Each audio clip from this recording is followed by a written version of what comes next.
while it's impossible to say any one style defines American orchestral music, certainly the works of Aaron Copland with their kind of recognition of America's landscapes and their recognition that America's vast kind of homegrown music is a major influence for how we perceive our own musical heritage and culture, became a major kind of signifying factor in what American music could sound like. So when people hear the opening of Copland's Billy the Kid or even Appalachian Spring, one of these works that draws on American themes, they immediately identify it as somehow of us. It's rooted in the music that defines this country, because it draws on the music that actually is of this country, folk music, prairie songs, hymns, all sorts of music that we created ourselves.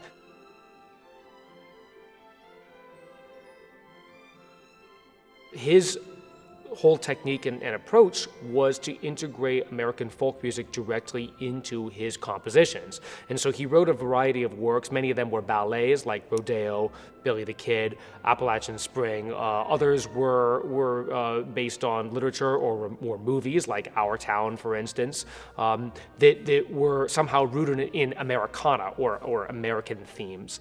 And he would use music that was directly out of the American folk tradition. So in Billy the Kid, you have a number of important folk songs or cowboy songs that are integrated right into the work, like Get Along Little Doggies, Goodbye Old Paint. There are 6 or 7 of these songs that are used directly. They're quoted exactly, but then Coplandized, which is that Copland would kind of spike the harmonies. He would change the direction of the rhythm a little bit. He'd add in a beat here or there. There's a traditional Mexican dance, a Jalisco, that's used, but that's off kilter a little bit. It's in groups of 5 notes or 7 notes at a time rather than the traditional 2 to 4.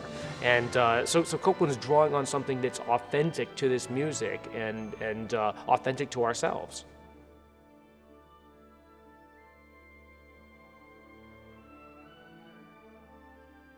Conducting is both an art in which you prepare and you study and you know everything about the work of music. You have some level of connection to the piece that nobody else does on stage because you've spent so much time with it. But you're also acting very much in the moment. You're very much working with these musicians. They're the ones playing this concert. I'm not playing it. It's their performance as far as I'm concerned. Every time I conduct a Copland Billy the Kid, which I have done numerous times, it's completely different.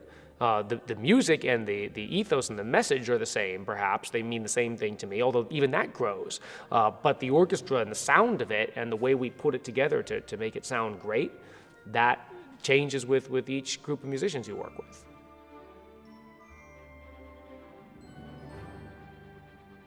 I'm really impressed with the level of intensity and commitment here to working on a very kind of deep and thoughtful approach, because we're not just playing through this music trying to get it together as quickly as possible.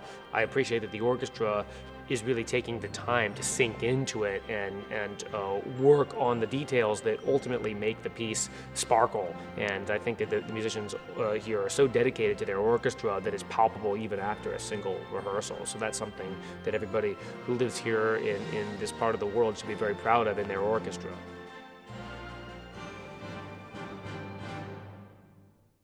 North Carolina is particularly special to me because after I graduated from school, I went to the Curtis Institute of Music.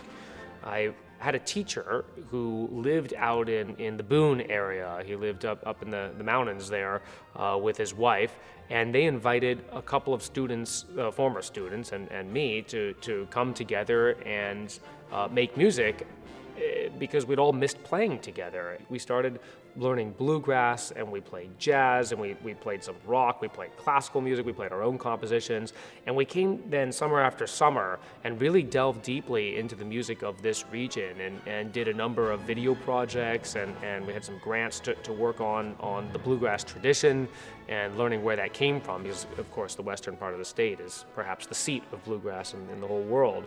And so I have this very wonderful memory of what that time period meant to me. And it's where, actually, if you look at this program and all the references that Copland makes to Americana, fiddle music, bluegrass, and our own folk traditions, it connects directly with that time that I spent here in this state learning that kind of music from perhaps the most authentic source you could possibly find. So I love this place. Of course, barbecue's pretty good too.